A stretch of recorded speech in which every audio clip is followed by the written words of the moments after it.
104 साल बीत गए, पर नागपुर की जमीन पर आशिकी आज भी बीतुल हो।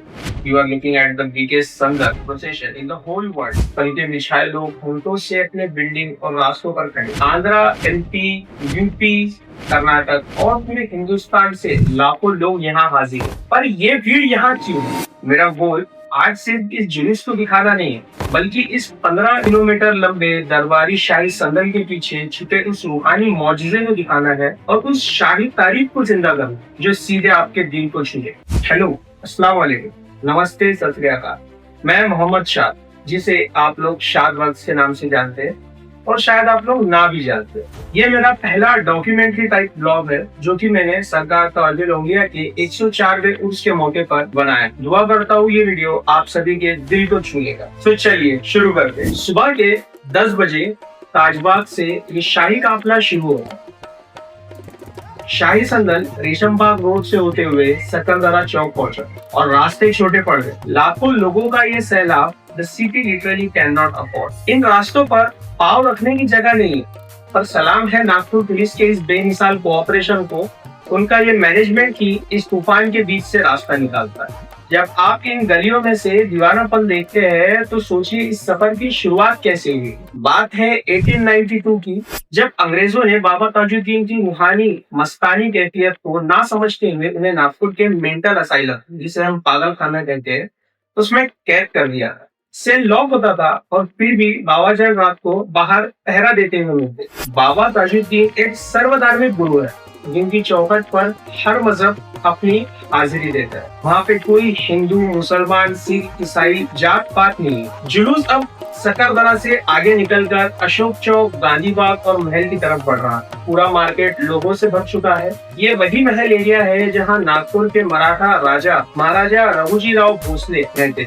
जब ये बात नागपुर के मराठा सम्राट महाराजा रघुजी राव भोसले तक पहुंची कि बाबा जान को मेंटल असाइलम में कैद कर दिया गया है और उनके मौजूदे जब उनके कान तक पहुंचे तो उनका दिल भरा है। उन्होंने एक भारी रकम अंग्रेजों को अदा करके बाबा जान को मेंटल असाइलम से रिहा करा। और वो दिन कोई आम दिन नहीं, वो मुहर्रम की 26 तारीख, जिसे हम 26 की कहते हैं। उसी दिन राजा ने अपनी शाही बग्घी भेजकर कोर्ट म्यूजिशियंस के साथ बाबा जान को पूरे नागपुर में एक शाही जुलूस के रूप में एस्कॉर्ट किया। ये वही दौर था जब नागपुर में कोलेरा यानी हैजा की बीमारी फैली हुई और बाबा जान के कहने पर उनके शागिर्द सैयद मोहम्मद हुसैन बाबा ने ऊंट पर सवार होकर पूरे नागपुर को इस बीमारी से बचाया। तभी से ये जुलूस हर मजहब को जोड़ता आ रहा है। आज भी पहली चादर रघुजी राव भोसले के घर से आती। यही तो है हमारे हिंदुस्तान की असली गंगा जमुनी तहजीब। यहाँ कोई हिंदू या मुसलमान पहले और बाद में नहीं आता, यहाँ हम सब एक साथ। और अब ये शाही संदल आगे बढ़ते हुए अग्रसेन चौक से टर्न लेकर गांजाखेत चौक और इकबारी मार्केट में एंटर कर रहा है। यहाँ पर एक और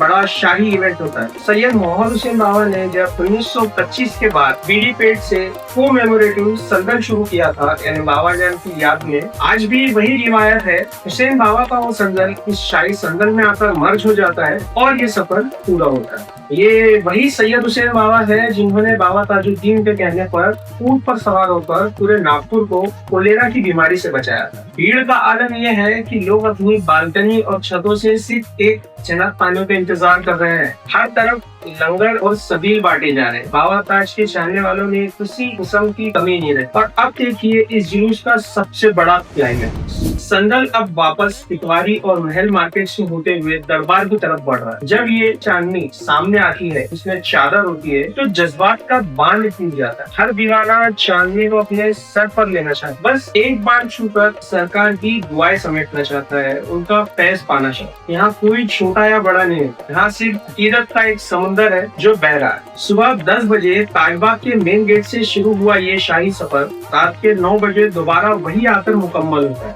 11 घंटे का ये सफर लोगों के जिस्म को थकाता जरूर है, पर उनकी रूह को सुकून से भर देता है। रास्ते खत्म हो जाते हैं, पर बाबा ताजुद्दीन रहमतुल्लाह अलैह की मोहब्बत का ये सिलसिला कयामत तक यूं ही चलता रहेगा।